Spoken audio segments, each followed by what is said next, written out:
আসসালামু আলাইকুম প্রিয় বন্ধুরা। আমি অ্যাডভোকেট মোহাম্মদ আলী হোসেন আপনাদের সামনে একটি বিশ্লেষণধর্মী আলোচনা নিয়ে উপস্থিত হয়েছি।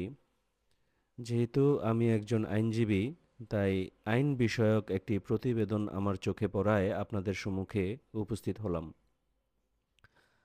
সাম্প্রতিক আমেরিকান বার অ্যাসোসিয়েশনের একটি প্রতিবেদন এসেছে। এই প্রতিবেদনে বাংলাদেশের ত্রুটিপূর্ণ সাইবার নিরাপত্তা আইন সিএসএ বাতিল কিংবা সংস্কার করতে অন্তর্বর্তী সরকারের প্রতি সুপারিশ করেছেন American bar association centre for human rights. এখন কথা হলো, এই সংগঠনটি কে বা কারা? আইনজীবীদের যুক্তরাষ্ট্রভিত্তিক মানবাধিকার সংস্থা American bar association centre for human rights ঝুঁকিতে থাকা আইনজীবীদের সহায়তা, ঝুঁকিপূর্ণ জনগোষ্ঠীর সুরক্ষা এবং আইনের আওতায় সরকারি কর্তৃপক্ষকে জবাবদিহি করানোর ক্ষেত্রে কাজ করে থাকে। তো আমরা ওদের পরিচয় পেলাম এবং দেখতে চাই যে ওনারা আসলে কি বলতে চান। ওনারা এই কথা বলতে চান যে বিগত সরকারের আমলে বাক স্বাধীনতা চর্চা করার জন্য মানবাধিকার কর্মী, সাংবাদিক এবং শিক্ষার্থী সহ বহু মানুষকে সাইবার নিরাপত্তা আইন, ডিজিটাল নিরাপত্তা আইন এবং তথ্য ও যোগাযোগ প্রযুক্তি আইনে মামলায় গ্রেফতার করা হয়েছে। শুধু ডিজিটাল নিরাপত্তা আইনেই ২০১৮ সালের অক্টোবর থেকে ২০২৪ সালের জুন পর্যন্ত ১,৪৩৬টি মামলা করা হয়েছে। এসব মামলায় ৫,২২৭ জনের বিরুদ্ধে অভিযোগ আনা হয়েছে। এছাড়াও ওনারা একটা গবেষণাধর্মী প্রতিষ্ঠানের রিপোর্টের উপর ডিপেন্ড করেছেন। প্রতিষ্ঠানটির নাম ঢাকাভিত্তিক গবেষণা প্রতিষ্ঠান সেন্টার ফর গভর্নমেন্ট স্টাডিজ। এইখান থেকে তথ্য নিয়ে ওনারা বলেছেন যে ২০২৩ সালে সাইবার নিরাপত্তা আইন কার্যকর হওয়ার পর এই আইনে অন্তত ৬২টি মামলা হয়েছে। এসব মামলায় ৩৭২ জনের বিরুদ্ধে অভিযোগ আনা হয়েছে। এই বিষয়গুলোতে মৌলিক মানবাধিকার লঙ্ঘন হচ্ছে বলে স্থানীয় ও আন্তর্জাতিক নাগরিক সমাজ বিভিন্ন সময়ে উদ্বেগ প্রকাশ করেছে। আপনারা জানেন ২০২০ সালে লেখক ও কলামিস্ট মুশতাক আহমেদ, বা যাকে আমরা কুমির চাষি হিসাবে চিনি, ওনাকে গ্রেফতার করা হয়। অন্তত ৬ বার ওনার জামিন নাকচ করা হয় এবং ৯ মাসেরও বেশি সময় বিচারপূর্ব কারাবন্দী থাকার সময়ে ২০২১ সালের ফেব্রুয়ারিতে ওনার মৃত্যু হয়।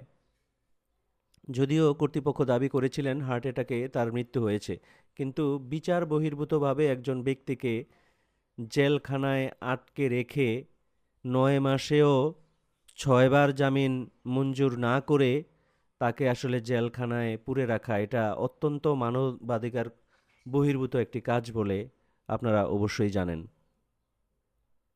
এছাড়াও ২০১৮ সালের ৫ আগস্ট বিখ্যাত আলোকচিত্রী ও মানবাধিকার কর্মী, লিজেন্ডারি ফটোগ্রাফার শহীদুল আলমকে তার ধানমন্ডির বাসা থেকে ধরে নিয়ে যাওয়া হয় এবং তথ্য যোগাযোগ প্রযুক্তি আইনে ৫৭ ধারায় তাকে গ্রেফতার করা হয়। ১০০ দিনেরও বেশি তাকে কারাবন্দী রাখা হয়। তার জামিন আবেদনও ৫ বার নাকচ করা হয়েছিল। পরবর্তীতে তিনি ১০,০০০ টাকা বন্ডে মুক্তি পান এবং ২০২৪ সালেও এই মামলার চার্জশিট আদালতে পুলিশ দেয় নাই। ওই মামলায় শহীদুল ইসলাম হাজিরা দিতে থাকতেছিলেন। ২০১৮ থেকে ২৪ সালের পর্যন্ত ওনাকে ৬৮ বার মামলায় হাজিরা দিতে হয়েছে। এর বাইরে যাননি, এই হয়রানির, ডিজিটাল হয়রানির বাইরে যাননি সাংবাদিকরাও। দৈনিক প্রথম আলোর সাংবাদিক রোজিনা ইসলামের ঘটনাটা বার অ্যাসোসিয়েশন উল্লেখ করেছেন। ওনারা বলেছেন যে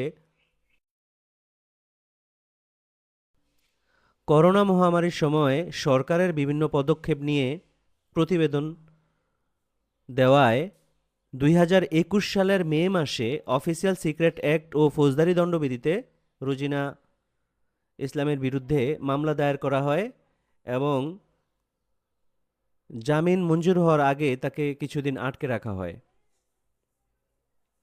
মামলা দায়েরের 3 বছরেরও বেশি সময় পরে গত 14 আগস্ট সরকার পতনের পর তাকে অভিযোগ থেকে অব্যাহতি দেন আদালত। তাহলে আপনারা বুঝতে পারতেছেন যে কিভাবে সাংবাদিকদেরকেও এইরকমভাবে মামলায় হয়রানি করা হয়েছিল।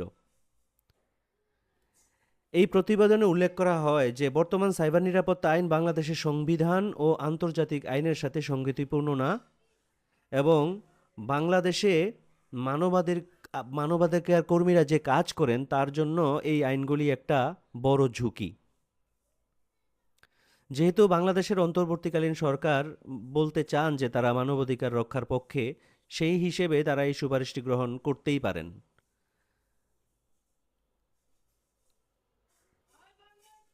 আমেরিকান বার অ্যাসোসিয়েশন বলতে চান যে সাইবার অ্যাক্টের 21, 25, 28, 29 এবং 31 ধারায় মৌলিক সংশোধনী আনা যেতে পারে।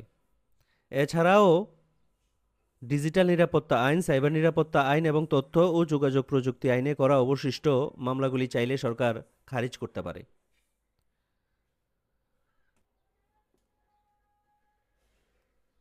এছাড়াও আমেরিকান বারের সুপারিশে আরও বলা হয়েছে যে সাইবার অপরাধ আইনে আদালতে যে চলমান মামলাগুলি আছে এগুলি চাইলে সরকার খারিজ করে দিতে পারেন। পাশাপাশি অবৈধভাবে এসব মামলায় যাদেরকে লক্ষ্যবস্তু করা হয়েছিল তাদেরকে ক্ষতিপূরণও দিতে পারেন। এই প্রসঙ্গে আরেকটি ভুক্তভোগীর কথা বলে আজকের প্রতিবেদনটি শেষ করব। সেটা হচ্ছে, আপনারা জানেন যে জগন্নাথ বিশ্ববিদ্যালয়ের একজন শিক্ষার্থী খাদিজাতুল কুবরা, উনি দীর্ঘদিন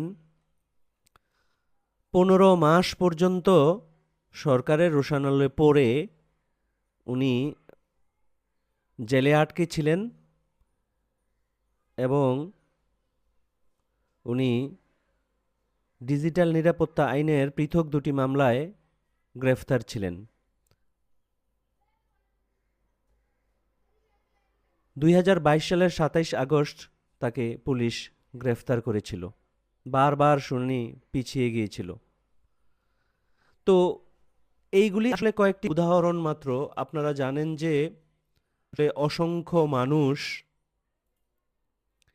এই আইনগুলির মাধ্যমে হয়রানির শিকার হয়েছিলেন, যা আমাদের বাক স্বাধীনতাকে স্তব্ধ করে দেয়। সংবিধান পরিপন্থী এই আইনগুলো আপনি আমি যখন সামাজিক যোগাযোগ মাধ্যম কিংবা রিয়েল লাইফের কোনো সভা সমিতিতে বলি, কোনো কথা বলি, তখন এই আইনগুলির মাধ্যমে আমাদের দেশের যে কোনো মানুষের বাক রুদ্ধ করে দেয়া যায়।